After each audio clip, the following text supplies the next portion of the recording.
Hi guys, it's me, the Amazing Gamer DJMC here with another review video on Sam Raimi's Spider-Man sequel, Spider-Man 2, or at least the extended version, which I gotta say is probably the better version of Spider-Man 2, the movie. So let's get out of the way. This movie came out on, I think they said on June 4th on the release date. I could be wrong, it could have been June or July. Let me know in the comments. This movie came out 2 years after Sam Raimi's Spider-Man 1, which this came out on May 3rd of 2002. So there's a 2-year gap between the movies. Not only that, we got the return of Tobey Maguire as Peter Parker and Spider-Man, we also got Kirsten Dunst as Mary Jane Watson, James Franco as Harry Osborn, J.K. Simmons as J. Jonah Jameson, and last but not least, Alfred Molina being Dr. Otto Octavius and Doc Ock. Now, before anyone asks, was Sam Raimi's Spider-Man 2 like your first exposure to Doc Ock? No, like I said before, when I watched the 90s cartoon on the DVD things I have that I've shown through my entire playthrough of Spider-Man the Animated Series, those shows show me some of the characters I was familiar with from at least from the Sam Raimi movies that they showed so far. However, Sam Raimi's Spider-Man 3 did show me Sandman, because he did not appear in the 90s cartoon. He was supposed to, but didn't, because of the Spider-Man movie that was supposed to come in the early 90s before Sam Raimi took the control. Alright, so I want to talk about the opening of Spider-Man 2. I love the opening of it. It feels like it's going through like comic book pages a little bit. Like the art style is from Alex Ross. If you guys know him, you probably know his infamous design for a Spider-Man suit that was supposed to be in Spider-Man 1. In fact, that was supposed to be the Spider-Man suit for the movie, before we got the cooler version that we have now. I should also point out this though. I have when I first got Spider-Man 2 on DVD, I had it for a while, but then for some reason it got scratched to the point where when it came to the uh doctors getting murdered by Doc Ock's tentacles in the hospital, it kept freezing. So at that point, for the longest time throughout all my years, I just been rewatching Spider-Man 1 and 3 because I had no copy of Spider-Man 2. Until years later, I finally we bought the copy. Now, before you're going to ask, did I ever play Spider-Man 2 movie video game? I did. I will say this. I have played every single Spider-Man movie video game. The only movie video games I have not messed with is the MCU Spider-Man VR games. I still need to get a PlayStation VR system for that. But, like I said, I love the opening to Spider-Man 2, and I love that Alex Ross put some, like his drawings look like they were not only sketched, but they were also painted. Like they look like hand drawn and painting artwork, which looks amazing. Uh, let's see here. Spider-Man 2 shows more Peter is struggling with his everyday life now, because Peter is mostly like daydreaming, because at this point in time, during what we know so far, unless you get the official book novel to the movie, to any of the Spider-Man movie books, I should say. And before anyone asks, are the official book novels canon to the movies? I'm not 100% sure. I consider the second book, because you can only buy the official book novel for this movie on Google Play Store. You can't buy the first one or the third one for some reason. Don't know why. But, let's see. I forgot to mention this during, in my review for Spider-Man 1. If you know the guy Jameson shits on in the movie named Hopman, the actor who plays him, that's actually Sam Raimi's brother. I did not know that. I was surprised. But, yeah, like, halfway through the movie, it was like Peter hasn't been very, communicative with his friends and family for a little bit, because he's well, right now he's trying to keep up with his rent for his landlord, Mister Dinkafix. Dinkafix, the landlord guy that says rent. Where's my money? You know. So there's that. Also, Sam Raimi's Spider-Man 2 and 3 introduces us to Dr. Kurt Connors. Technically, he was mentioned in the first movie. Also, during this time, Peter and Harry are no longer living together in the apartment that I'm assuming Harry's dad bought. Harry is back living at the Oscorp State, while Peter is living in a small apartment in the city. Let's see.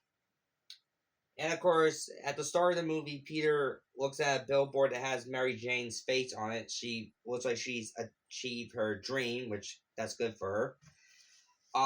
Also, Peter's taking a second job by delivering pizzas, and sadly, he missed one delivery because he had to perform a Spider-Man duty by saving two little kids who were crossing the street to get a ball. But sadly, a truck was coming by, so Spider-Man had to go in and save them. Yeah, so Peter's civilian life is a little bit under crumble a little bit. However, him being Spider-Man more active lately is a bit improved upon because it looks like in the second movie he's more tuned into his abilities, like he knows what he's doing with them now. Compare how we've seen in Spider-Man 1. But right now some people are still like 50-50 on Spider-Man, like Jameson, like people really straight up said to Jameson, Spider-Man won't let me take any more of his pictures. You pretty much turned half the city against him, which Peter is sick of because he's just a guy trying to do the right thing. But keep in mind, Jameson does not know who Spider-Man is, so there's that. Let me see here. And of course, with Peter being Spider-Man active, he's falling behind in his classes, and Dr. Connors asks if his report on Otto Octavius is done, which he hasn't even started yet. And Dr. Connors said, get the paper done, otherwise I will fail you, which Peter doesn't want. It's also in this movie we see Peter's birthday, which I think this is still the only Spider-Man movie that... No, wait. Christopher Nolan's Batman Begins movie, we also see it's Bruce's birthday, so never mind. So besides that, in this movie, I think they're the official only ones that show a superhero on their birthdays for some reason. Let's see. And of course, Peter's Aunt May is having some financial trouble with the house to the point where the bank will kick her out of it. So he's trying to see if he can find a way to help her. And right now, you still see, basically, I say Spider-Man's taking more of a toll on Peter than in this movie than we have ever seen. Let me know in the comments if you ever seen like that in the comic books. But the sad part is Aunt May kind of blames herself for Uncle Ben's death, even though Peter is more responsible because he let the guy who murdered Uncle Ben go. But before Peter heads back to his home, he has a little chat with MJ. She asks him, would you like to see my play? And which he would like to, which he does say to her, I'll come to your play. In which she does try to, but sadly, Spider-Man had to intervene because a car chase happens. But before that, Peter does get a chance to meet with Dr. Otto Octavius because Harry tells Peter that he's funding him for helping with stuff at Oscorp. So, in other words, Dr. Otto Octavius works for Harry for right now. And he gives Peter this meeting so that it helps Peter with his science project. And of course, Harry is still pissed at Spider-Man because at the end of Spider-Man 1, Harry blames Spider-Man for the death of his father. Now, I want to point out this in all three of the reviews. I might as well say this now. Until when we get to Spider-Man No Way Home, these movies don't mention the bad guys being dead in the next one. Like in Spider-Man 2, we know Norman is dead. Harry says that, but no one talks about the Green Goblin. When we get to Spider-Man 3, it's the same thing with Dr. Octopus. It ain't until in No Way Home where Sandman says, you guys are dead. Norman Osborn impaled by the glider you ride on, and Dr. Octavius drowned by the machine you took down. So Peter has a chat with Otto and his wife in the movie for a little bit, and then they invite him to the demonstration, which Peter would love to see it. And like I said before, Peter tries to make it to MJ's show, but he is late, and the usher will not let him in, which I think is rude. Also by another actor who Sam Raimi has worked with, Ash Williams. Well, that's the character the actor plays. I can't remember the name of the character. Or the person, sorry. But, yeah, and that's another thing. You see him as the ring announcer at the West Wing thing in Spider-Man 1. He's the usher at the place where MJ's play at in Spider-Man 2. And then he makes a return appearance in Spider-Man 3 at the restaurant where Peter wants to propose to Mary Jane. If this series kept on continuing, that guy was actually supposed to be Mysterio in Spider-Man 4.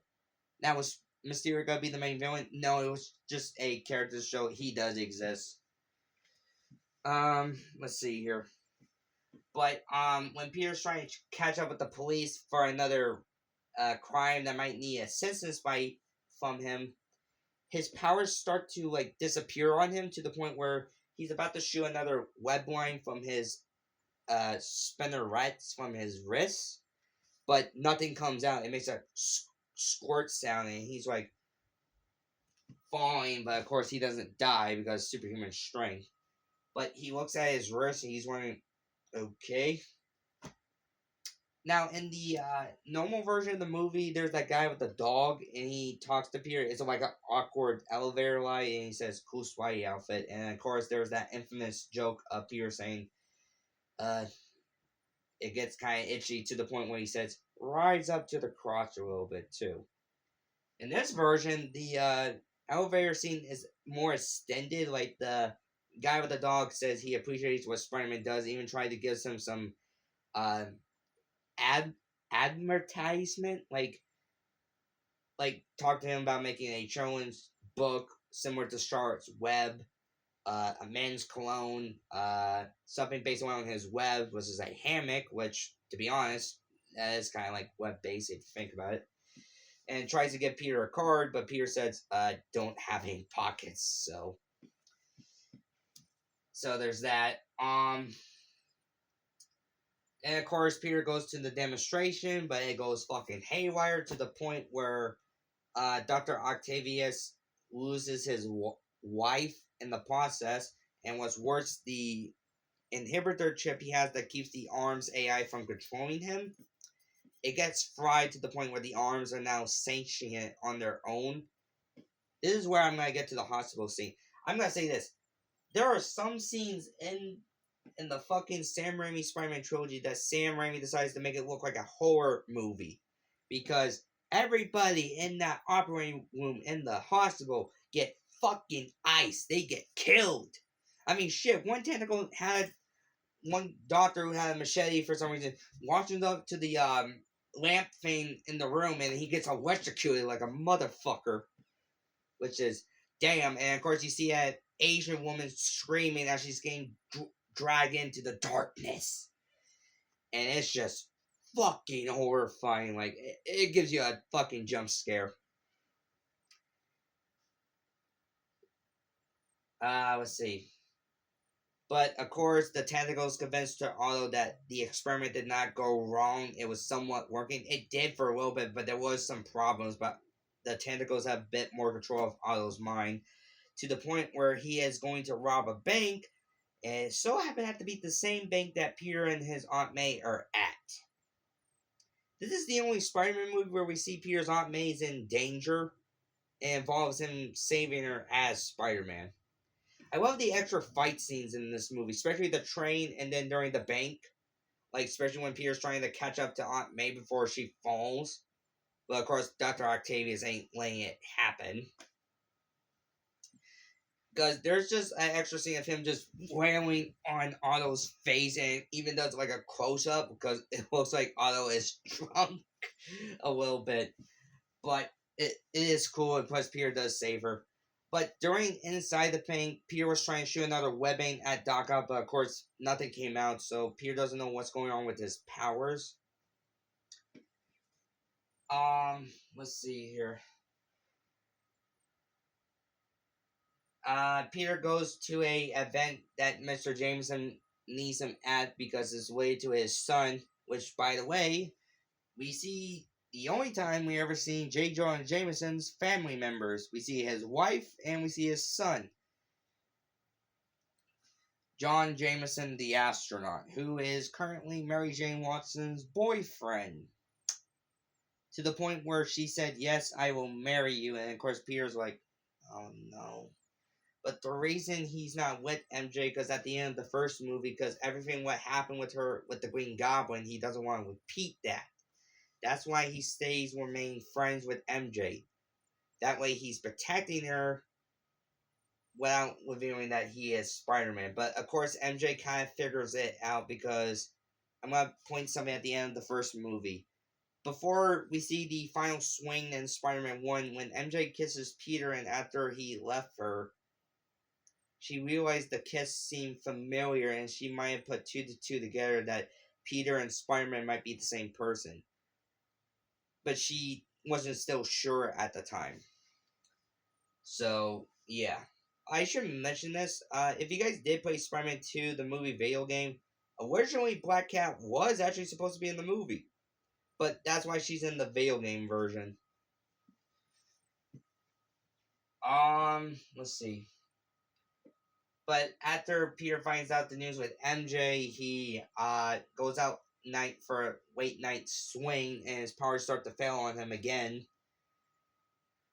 So he decides to go to Empire State University's doctor to see what is up with him, and it looks like Peter could be still suffering the effects of what happened with the Green Goblin final fight. In other words, Peter might be suffering from PTSD. And that's why his powers have somewhat disappeared on him. Like, to the point where Peter puts his Spider-Man costume to the garbage can, like, he wants to stop being Spider-Man, maybe focus a little more being on Peter Parker for a bit. In which, at some point, you think, maybe I should focus on a little more on myself instead of my other identity. Let's see. Peter finally tells Aunt May about what happened with Uncle Ben, and of course she's a little shocked about it, but she forgives him, and she's proud that he told her. Because at this point, Aunt May knows that she'll love Peter no matter what. I mean, at this point, she's practically her son, because Peter lost his parents at a young age as an infant, so his only family of like a mother figure and a father figure is his aunt and uncle. Well, he does see that in like Robbie and Norman and any Spider-Man media that we have seen so far, but still. So for a while now, Peter is actually enjoying not being Spider-Man, like he's enjoying having like a normal life. But the problem was, later in the movie, there's a scene of him out at night just walking around Manhattan, and he's at a little newspaper stand, and he looks down at the newspaper because Jameson, somebody gives Jameson the Spider-Man suit he found out of the garbage. There's also a funny scene of Jameson wearing the Spider-Man suit, which I'm not gonna lie, that was funny as shit, but it looks weird. But on the Daily Bugle newspaper that Peter was looking at, crime has went up 75% since Spider-Man has disappeared. So that shows that no matter how much Peter did, it was still helping the people of the city. Like, he basically had lower crime by 75% while he was still active. But anyway, the burning building, there was someone inside, and of course, Peter decides he almost suited up, but then he remembers, I'm not Spider-Man anymore. But of course, he couldn't let an innocent life be gone, so he, with no hesitation, went inside the burning building without his powers, and he almost dies. But luckily, he was saved with a little help by the person he saved. But of course, there was one more person in the building, but of course, they sadly pass away. And Peter is now still trying to struggle. Am I not supposed to have what I want? Like, he's trying to figure out, should he still be Peter Parker or Spider-Man? Like, this movie shows like he's trying to see if he can balance the two identities, which I thought he made it very clear in the first movie, but I could have been wrong. Anyway, Dr. Octavius now needs to get the tritium, the power for his upgraded version of his device. But of course, he needs to get that from Harry, and Harry won't give it to him unless Otto gives him Spider-Man. I would say I hate Harry at this point because he just ratted out Peter by saying Peter Parker gets pictures of him. Find him, you find Spider-Man. Of course, Harry does say don't hurt Peter, but Otto at this point doesn't care. So, douchebag friend of the year, Harry Osborn, ladies and gentlemen. If you couldn't tell, that was sarcastic. Because fuck you, Osborn. Let's see here.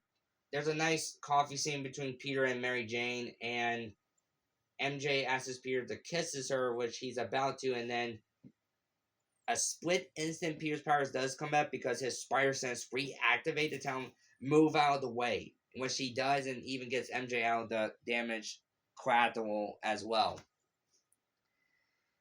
And of course, Otto threatens Peter by, if you don't blame me, Spider-Man, I will kill Mary Jane. And that just motivates Peter enough to get him back, and he starts to realize he can now see without his glasses. And looks down at his fist and makes it, and he realizes his powers are back, so he has to get his costume, which he does by just shooting the web from the building to yank it out of Jameson's office. And he even does the whole, because thanks for keeping, like, a thank you note for the suit. And of course, Jameson almost admitted that Jameson flat out admitted Spider-Man was a hero. But as soon as he hears that he is back, he went back, I want that mess mounted on my wall. Or something like that. And he straight up yelled out, I want Spider-Man! It was so fucking funny. And there shows a Daily Bugle newspaper that says, Max Menace has returned. Well, it's saying he's back. And of course, we get a beautiful action shot of Spider-Man swinging through the city, triumphantly return, and then it transitions to Doc Ock's glasses, which is fucking perfection. Now, the train fight, I thought it was cool in the theatrical version, but this version of the movie makes it even fucking better. And I love it. And plus, you just see Peter just wailing on Dr. Octavius. There is one thing I will keep saying that everybody of supervillains of Spider-Man, they are so fucking dumb at. You piss him off to the point where he will no longer pull his punches, you better start praying for your gods or run for your life, because he will hunt you down without hesitation. The reason he tells the jokes, that shows he's pulling his punches. If he's silent, you are fucking dead.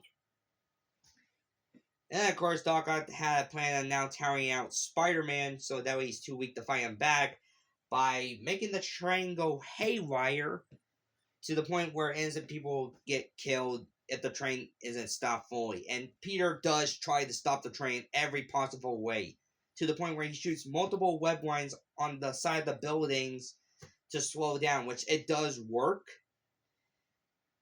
To the point where he is exhausted. Like, he straight up blacks out after the train has fully stopped. And luckily enough, the people on the train catch him before he falls to the road.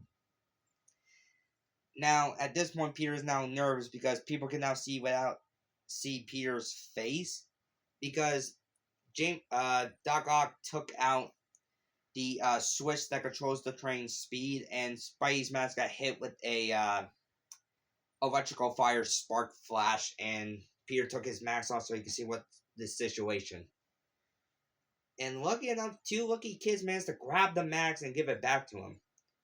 And everybody on the train saying, "We'll keep your secret." And they were even willing to defend Peter in front of Doc Ock, which that shows people care about their hero. I love that.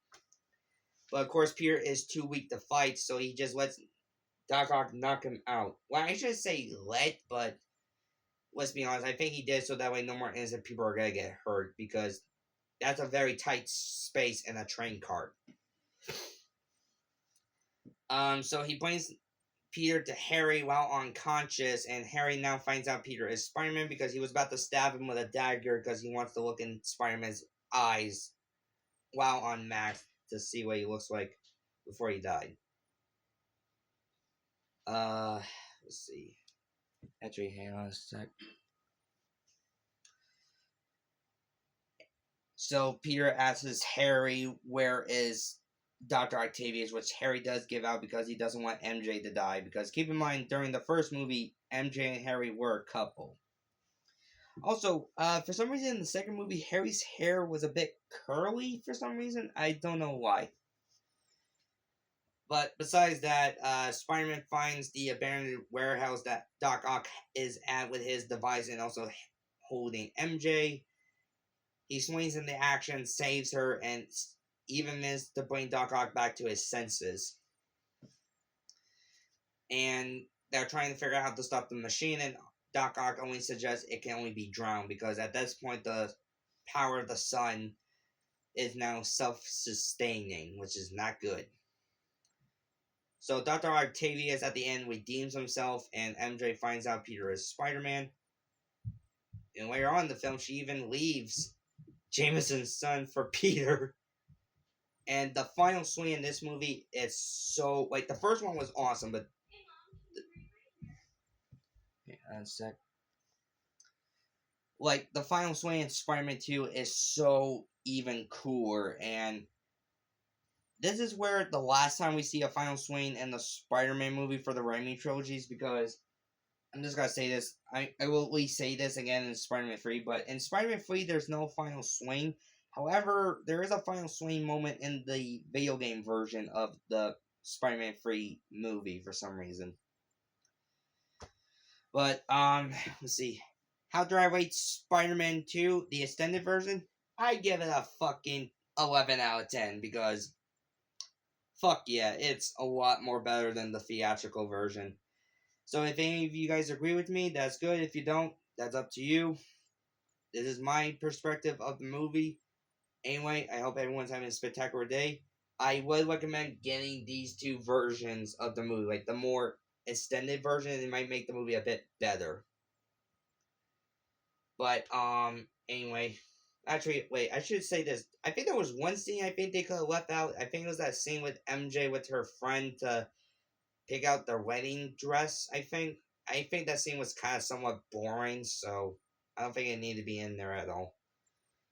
But besides that, love Spider-Man 2. I can understand why this is one of the best superhero movies ever, and I still cannot believe, for the first time ever, this version of the movie is going to be in movie theaters when we get to September.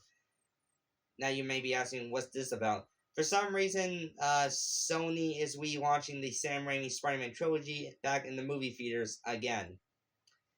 But the first time ever, instead of playing the normal version of Spider-Man 2, they are playing Spider-Man 2.1. So, this is what I want you fuckers to do. You might want to start going online to get your tickets when we get to September, whenever they show it. But anyway, have a spectacular day. And let me know what you guys think of Spider-Man 2. Either the theatrical version or the extended version. Up to you guys. Have a nice day.